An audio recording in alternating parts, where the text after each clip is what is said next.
Right, would like to welcome Chris Gotterup into the interview room here at the Barbasol Championship 2022.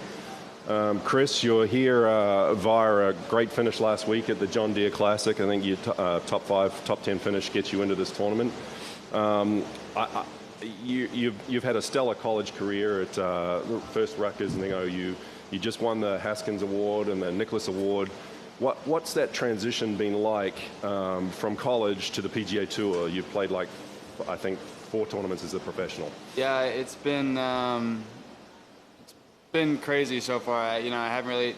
The last 2 days I was home, and that was the first 2 days I've been home since New Year's Eve or something like that. So it honestly feels like it's just been going like college, just without my teammates. That's all it is. So I got my buddy Cat in for me. So other than that, it's been like process as usual. Okay, it's interesting. A lot of guys would say, yeah, it's very different. You know, things are done for you in college, and now you have to kind of manage on your own. Have you had you probably haven't had a chance to look at the golf course yet here, I'm guessing. No, I just pulled in, so I'm gonna go. We're gonna go try to sneak out and drive around and check it out this afternoon. How nice was it to have a couple of days where you just could chill after the last 4 or 5 weeks of? Yeah, it was the last month and a half has been mayhem in my life, so it was nice to go home and sit on the couch with the dogs and go to the beach and hang out and just kind of do my own thing. What's been the most outstanding difference, though? Like, playing on a team at college compared to coming out and being an individual on the professional tour. What has stood out to you, the biggest difference, do you think? Just the individual part of it. Like, you're just doing everything by yourself.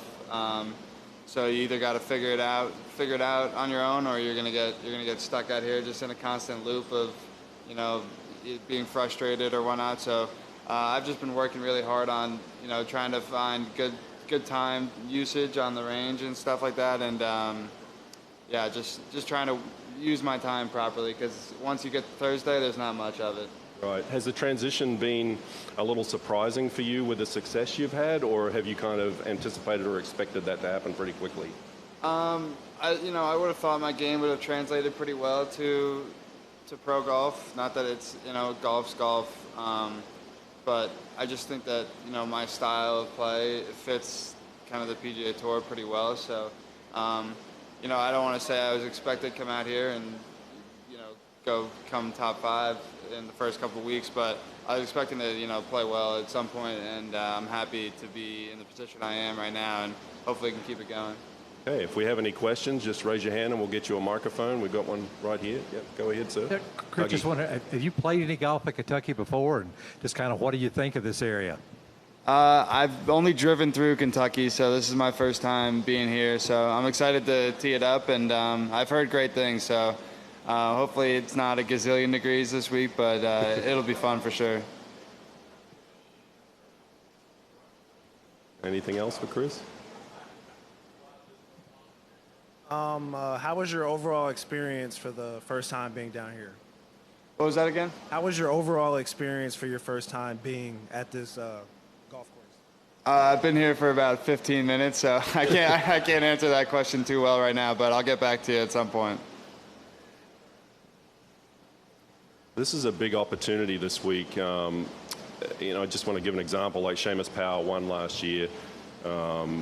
It was his first victory, and now he's in the top 40 in the world playing at the Open Championship next week. Obviously, a good performance here could get you into that tournament. Like, how do you view this event, sort of as a bonus being here, I guess?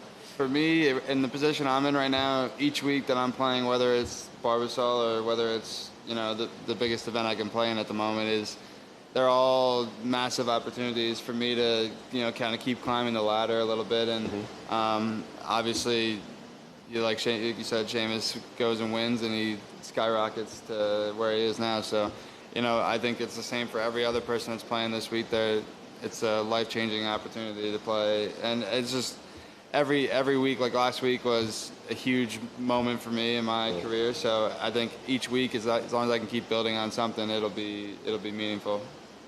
I have another question back here. If you weren't playing golf, where would you be? That's a good question, and I don't know. I'd probably be. All my friends are working in Wall Street or working in. Not that I would be doing that. I'm not as smart as they are. But yeah, I'd probably be taking the ferry with my dad to New York City and working in the city. So I'm happy to be in Kentucky playing golf rather than hopping on that ferry. Chris, a lot was made of the letter that you wrote to Claire Peterson last week that earned you the invitation to play.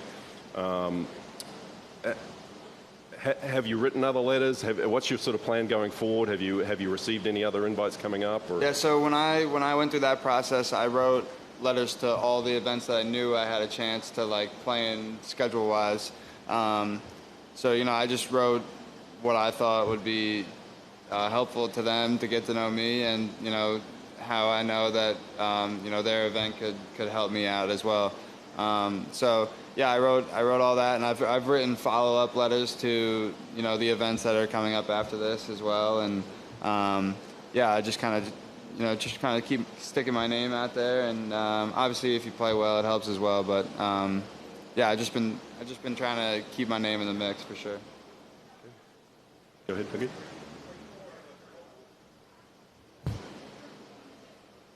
Are you more of a goal-oriented type of person, or are you the type that just comes out, sees what your game gives you, and builds off of that?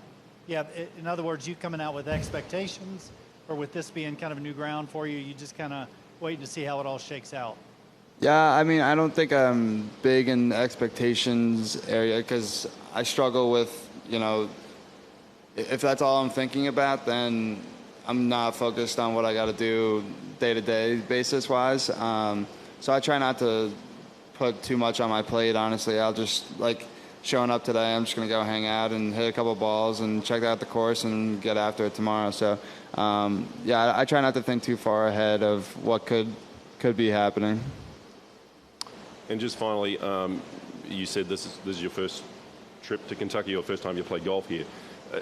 When you come to an event now, having had a pretty stressful month, I guess, of golf, will you try and make time to do things away from the golf course here, maybe take a little sightseeing or maybe a couple of trips somewhere? Yeah, we were talking about it on the way to the airport last night. I definitely want to check out Churchill Downs for sure. Mm-hmm.